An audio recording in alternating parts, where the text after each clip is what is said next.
हर इंसान के लिए अपना घर उसके लिए सबसे अच्छा होता है, सबसे सेफ होता है। ऐसा बोला जाता है कि आपके घर की दीवारें बोल तो नहीं सकती, लेकिन अगर वो चीखने लगे तो। आज की कहानी बहुत ज्यादा interesting and at the same time horrific भी है। लेकिन स्टोरी स्टार्ट करने से पहले, हेलो गाइस, मेरा नाम है अविनाश कुमार और आप देख रहे हो सीखो ऑफिशियल शो हॉरर स्टोरीज।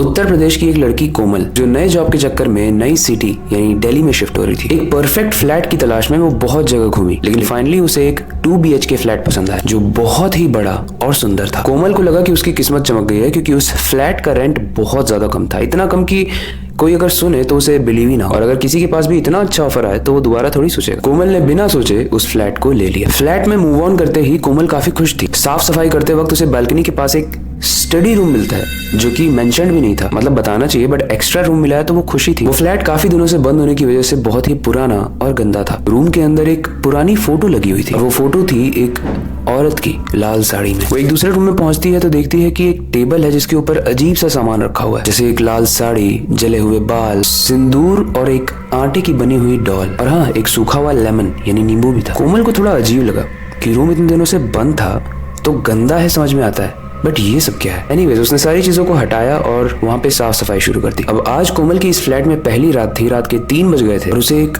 अजीब सी हंसी सुनाई देती है। वो ध्यान से सुनने की कोशिश करती है, लेकिन कुछ देर के बाद वो आवाज बंद हो जाती है। सुबह उठते ही अपने आप को उसने समझाया कि ये उसका वहम होगा। वो अगले दिन ऑफिस गई और शाम को जब वो ऑफिस से लौटी तो रूम के अंदर एक अजीब सी स्मेल थी। रूम का सोर्स वही स्टडी रूम, जो एक्स्ट्रा रूम मिला था, वो था। उस स्मेल का पीछा करते हुए स्टडी रूम में जाती है, और जैसे ही स्टडी रूम को खोलती है, कोमल के होश उड़ जाते हैं, क्योंकि जो भी सामान कोमल ने उस टेबल से हटाकर नीचे रखा था, वो लाल साड़ी, वो नींबू और वो सारी पैथेटिक चीजें, वो सब वापस से टेबल के ऊपर था। उसने इन सब चीजों के बारे में बहुत रिसर्च की, लेकिन रिसर्च करते करते उसकी नींद लग गई, और आज थी दूसरी रात। रात के 3 बजे उसे अजीब सी फीलिंग आती है और उसकी नींद डिस्टर्ब हो जाती है। करेक्ट 3 बजे उसकी नींद टूट जाती है। इस बार उसने पायल की आवाज सुनी, जो उसके फ्लैट के हॉल में से आ रही थी। इनफैक्ट चलने के साथ साथ चूड़ियों की भी आवाज आ रही थी। ऐसा लग रहा था कि कोई उसके फ्लैट में चल रहा हो, कोई घूम रहा हो उसके फ्लैट में। हॉरर मूवीज की तरह उसने सोचा कि जाना सही नहीं रहेगा, तो वो डर के मारे अपने कंबल में ही रहना सही समझती है। कंबल के अंदर वो काफी डरी हुई थी, उसकी सांसें बहुत ज्यादा तेज चल रही थी, लेकिन अंदर ही अंदर वो बस एक ही चीज सोच रही थी कि जल्दी से आवाज खत्म हो जाए, क्योंकि वहां जाने की हिम्मत तो मेरी बिल्कुल भी नहीं। और उसने सोच लिया था कि अब सुबह उठते ही मैं सब लोगों को बता दूंगी कि मेरे साथ हो क्या रहा है, ताकि मुझे सोल्यूशन मिले। सुबह उठते ही कोमल ने अपनी दोस्त को फोन किया। उसकी दोस्त आए भी, और इनफैक्ट चिकन लेते हुए आई, ताकि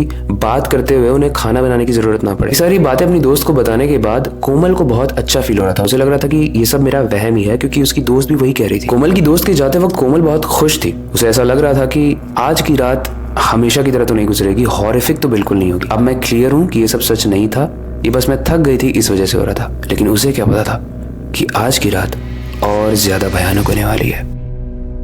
आज की रात कोमल सो तो गई, लेकिन उसकी नींद फिर से खुलती है, क्योंकि उसे ऐसा महसूस होता है कि उसका कंबल अपने आप हिल रहा है, जैसे कोई खींच रहा हो। वो जैसे ही अपने कंबल को खींचने की कोशिश करती है, उसे अपने कंधों पर ठंडे से हाथ फील होते हैं। हिम्मत करते ही कोमल ने पीछे मुड़कर देखा, और वो देखते ही चीख उठी, क्योंकि वो वही औरत थी जो इस घर में एंट्री लेते ही एक फ्रेम में टंगी हुई थी लाल साड़ी में। उसका फेस ट्विस्टेड यानी अपने धड़ से उल्टा था और जला हुआ था। उसकी आंखें कोमल को घूर रही थी, और उसकी हंसी से वो माहौल और डरावना बन रहा था। ऐसे में कोमल हिचकिचाती हुई आवाज में बोली कि तुम हो कौन, मुझे परेशान क्यों कर रही हो। वो लाल साड़ी वाली औरत बहुत गुस्से में बोली, मैं वही हूँ जो पहले इस घर में रहती थी, और मेरे पति ने मुझे स्टडी रूम में बंद करके मुझे जिंदा जला दिया था, और तब से ही मेरी आत्मा भटक रही है यहाँ पर। उसका रीजन था कि वो औरत इस फ्लैट में रहना चाहती थी, लेकिन उसका पति एक दूसरा फ्लैट देखना चाहता था। उस लाल साड़ी वाली औरत को यहाँ की लोकेलिटी, यहाँ के लोग बहुत पसंद आते थे, इसलिए वो जिद कर रही थी, और इसी जिद में उन दोनों का झगड़ा हो गया, और उस लाल साड़ी वाली औरत के पति ने उसे जिंदा जला दिया। तब से वो करना चाहती है जो वो जिंदा रहने के बाद करना चाहती थी, यानी इस फ्लैट में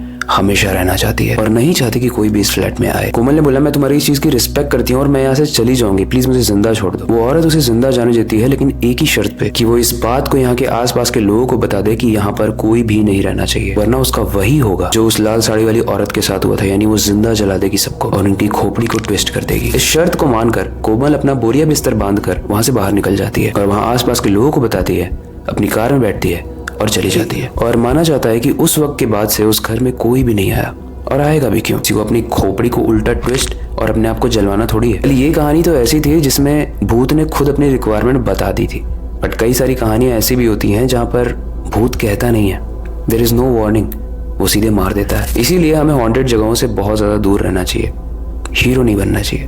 वेल, ये कहानी आपको कैसे लगी, इससे रिलेटेड कोई भी फीडबैक हो आप कमेंट सेक्शन में बता सकते हो। कोई बहुत ही इंटरेस्टिंग स्टोरी का टॉपिक है आपके पास, इंडिया से या बाहर से कहीं से भी, उसका टॉपिक नेम आप मेंशन करना, हम उस पर रिसर्च कर एक न्यू स्क्रिप्ट बनाएंगे और आपके लिए वीडियो लाएंगे। बाकी वक्त आ चुका है इस वीडियो को एंड करने का और नई स्टोरी पर काम करने का, लेकिन जाने से पहले मैं बस एक ही चीज़ कहना चाहूँगा, अपनी क्यूरियोसिटी को डाई मत होने देना, नई चीज़ें सीखते रहना, अपने बेड के नीचे और खिड़की के बाहर जरूर देख लेना।